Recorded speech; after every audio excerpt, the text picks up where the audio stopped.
Anyway, here's a great example of a guy who is kind of doing that, okay? Graham Plattner for Senate. He's a combat veteran, Marines and Army, okay? Friend of the working Mainer, foe of the oligarchy, husband, candidate for U.S. Senate. This guy is running for U.S. Senate, anti-Zionist, very progressive, has all of the progressive bona fides, okay? I'm going to look a little bit deeper into his campaign. I haven't like fully analyzed it, but and I'm going to link up with him and do some with him as well. But from what I understand, the more Republican part of Maine is very working class, maybe trying to appeal to those people and not just folks with gelled up hair as a winner. We live in a society in which we've been told a story that power is not for us. Power is not for the people. There is a different class, a different type of person whose job it is to wield power, to be a CEO, to be a politician. This is not true. This is false.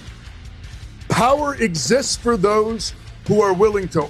I've been hurt before, okay? I advocated for one ogre, and I need to really see what his background looks like, okay? But he's already being presented as Maine's own Zohran, all right? Here's Edinger Mentum who said that. Here, let's just look at his campaign kickoff video, okay? What I love most about Maine are the people. I have never met people who are more hard scrabble, even in a place that requires you to work like 2 or 3 different jobs. We have watched this state become essentially unlivable for working class people, and it makes me deeply angry. My name is Graham Plattner, and I'm running for U.S. Senate in Maine to defeat Susan Collins. A decade of military service going overseas, farming oysters to feed my community, diving to lend a hand to other fishermen, trying to start a family. But everywhere I've gone, it seems like the fabric of what holds us together is being ripped apart by billionaires and corrupt politicians. Yeah, progressive mind in a MAGA body. Progressive mind in an Aryan Brotherhood body. Look, I don't give a fuck what someone's background is. You guys know this. I am agnostic to the optics. I do not care. You can be a 33-year-old brown Muslim dude who is a socialist. You can be the type of dude that looks like he's a tier 1 operator going on the Sean Ryan podcast to talk about how, you know, he was door kicking in Fallujah. All right. As long as what's coming out of your mouth and the values that you believe align with mine, I'm there for you. Okay. It don't matter. America's an incredibly fucking diverse country. That's it. Profiting off of destroying our environment, driving our families into poverty, and crushing the middle class. I did 4 infantry tours in the Marine Corps and the Army. I'm not a... I'll be honest, I don't really like how much you fucking post that as well, but I guess that's for election stuff, you know? It's just... Because, like, you know me. I fucking hate the Democrats, like, that constantly go, this is the Amy McGrath method, you know? Democrats love a veteran, okay? They love a veteran. Okay. Having said that, there are left flank vets out there, and this guy seems to be one of them. Okay. There are also a lot of fucking neoliberal Air Force guys and gals who are like a lot of neolib Air Force veterans who love talking about like, I killed children. Okay. I did so many drone strikes. It was awesome. I'm a much more patriotic figure than my Republican opposition is, okay? He doesn't even want to kill children overseas. I do. Like, when Democrats run with that shit, I'm so annoyed by it. He's not really doing that. I don't know how this will read to people in general, because he does look the part. He is very, grunt force. Afraid to name an enemy, and the enemy is the oligarchy. It's the billionaires who pay for it, and the politicians who sell us out. And yeah, that means politicians like Susan Collins. I'm not fooled by this fake charade of Collins' deliberations and moderation. The difference between Susan Collins and Ted Cruz is at least Ted Cruz is honest about selling us out and not giving a damn. People know that the system is screwing them. They know it in their bones. Nobody I know around here can afford a house. Healthcare is a disaster. Hospitals are closing. We have watched all of that get ripped away from us, and everyone's just trying to keep it all together. Why can't we have universal health care like every other first world country? Why can't we take care of our veterans when they come home? Why are we funding endless wars and bombing children? Why are CEOs more powerful than unions? We fought 3 different wars since the last time we raised the minimum wage. I'm not pretending to have all the answers, but I know that I'm asking the right questions. When I tell people around here that I'm running for Senate, sometimes the initial reaction is, what the but when I tell them why I'm doing it, because I truly do believe that we can build a system that is going to represent working people, the #1 response has been, well, thank God somebody's going to do it. You're supposed to. What are his concrete policies? This is nothing. Okay, we're going to get into it, Jessica Tarlov. Fucking calm down, okay? How about you worry about the Fox and 5 appearance that you have today, okay? Calm down, Jessica. Calm it. We're going to get into it. He's got a fucking website, all right? GramForSenate.com platform. He's got it. Listen, I totally understand why a lot of people see a swagged out white boy geared up, looking like a grunt force tier 1 operator, and immediately think of John Fetty Wap Man, okay? I get it. We've been burned before. We've been burned before, and I understand it. You just, like I said, only time will tell.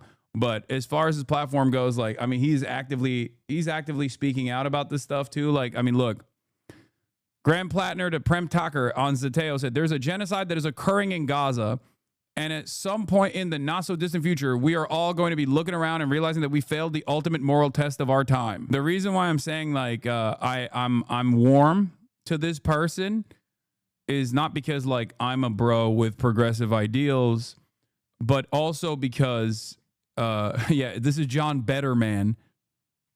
Okay. The reason why I'm warm to this guy is because of who he has surrounded himself with. Okay. His team, from what I have seen, is fairly solid. Fuck, man, I'm scared because Feder fuck hurt me so bad. But yeah, I will be going and interviewing him and stuff and getting a better, making a better assessment in the future. All right. To fight for the things you love. This is our home, and I will fight tirelessly for it, for you. It's Mainers first, and Maine always.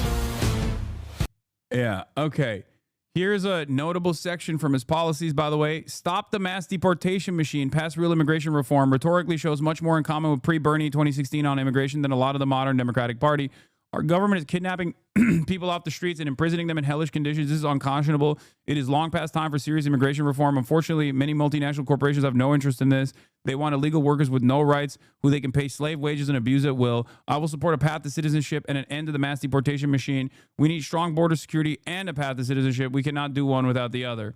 I don't love the we need a strong border security talk, but but again, match your expectations. Match your expectations to what you see from the rest of the Democratic Party, and this guy stands out. It's good to be it's good to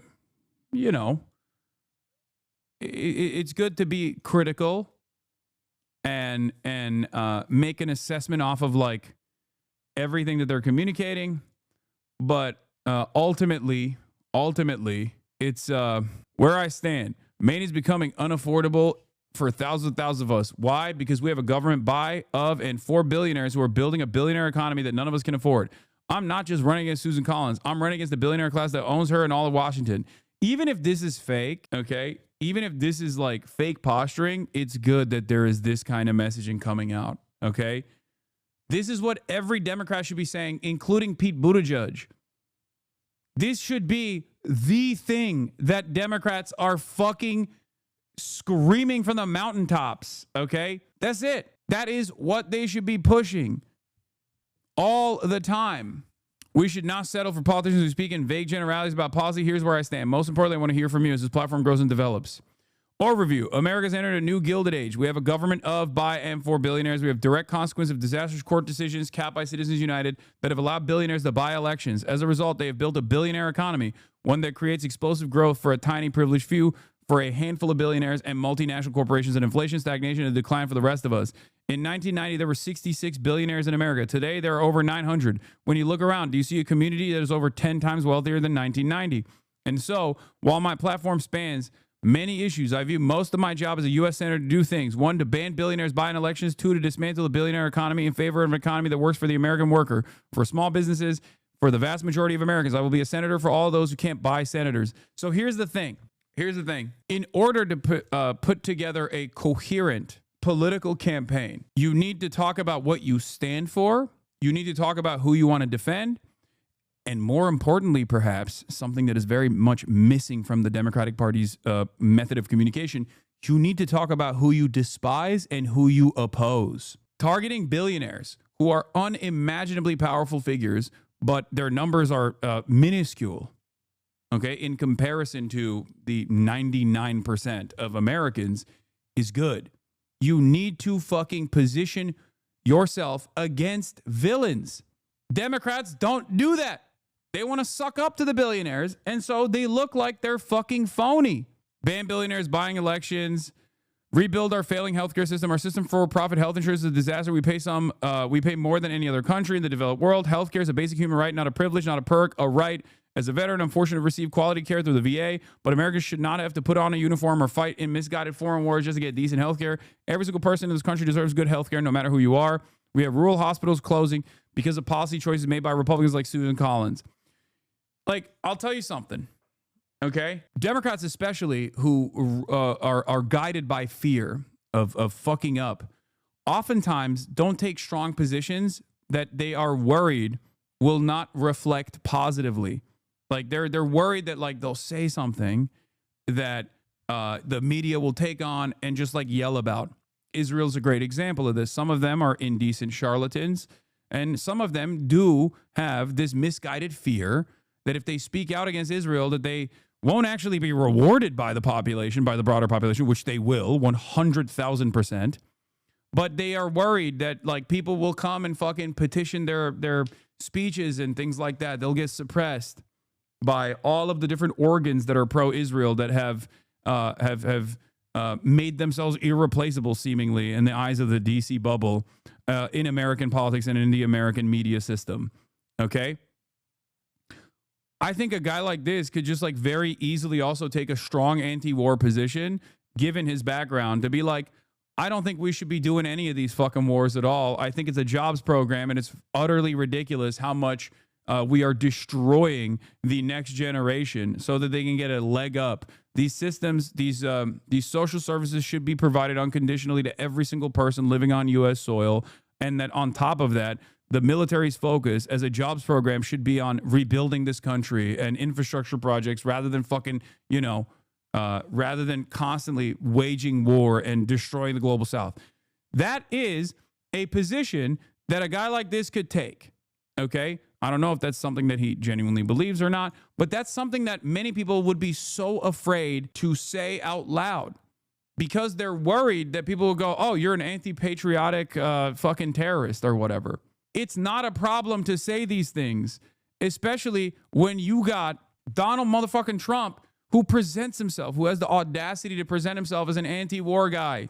American foreign policy has been deliberately, American foreign policy by design in the media it never takes the forefront of political messaging. It's not something that people care about when it comes to elections either, okay? This is the attitude that people have in D.C.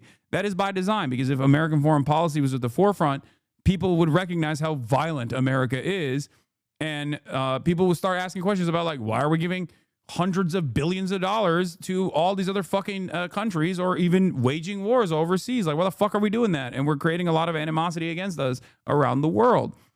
So for that reason, the media rarely ever talks about it, or have a complete bipartisan stranglehold on permanent warfare, permanent military contracts, constant fucking money going into the military industrial complex.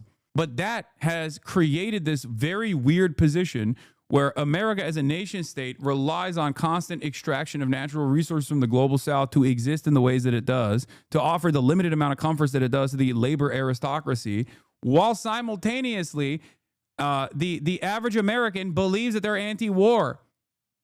Okay?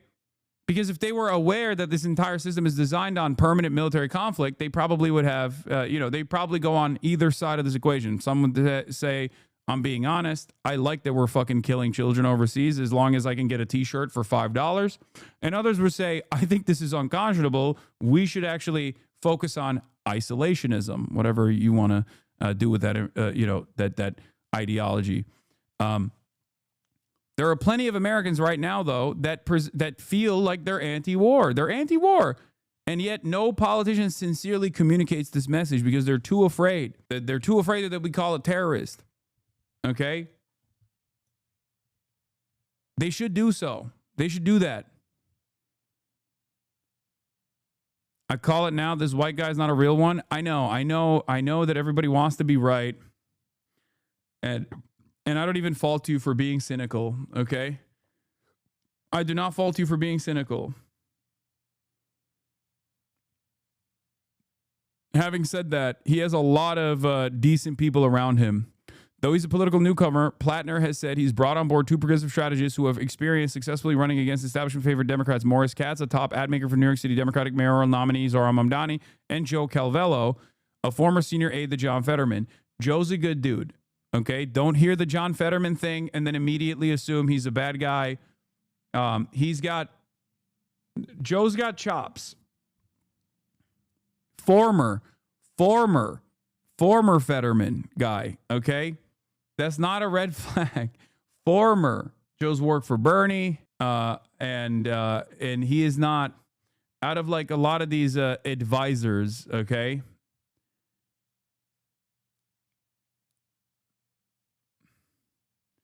These are DSA guys. It's not Joe Calvello's fault that John Fetty Wapman got hit with the pro-Israel stroke gun, okay? It's not his fault, bro. What do you mean? Unless you're saying he was like sneaking in some extra hot dogs so that his cholesterol spiked and then he got hit with that stroke gun. I don't want to hear about how his involvement here was consequential in the political evolution, or rather devolution and regression of the fucking ogre man. Israel's stroke game too good. What if he shot the gun? Yeah, he hit him with the pro-Israel dart. Anyway,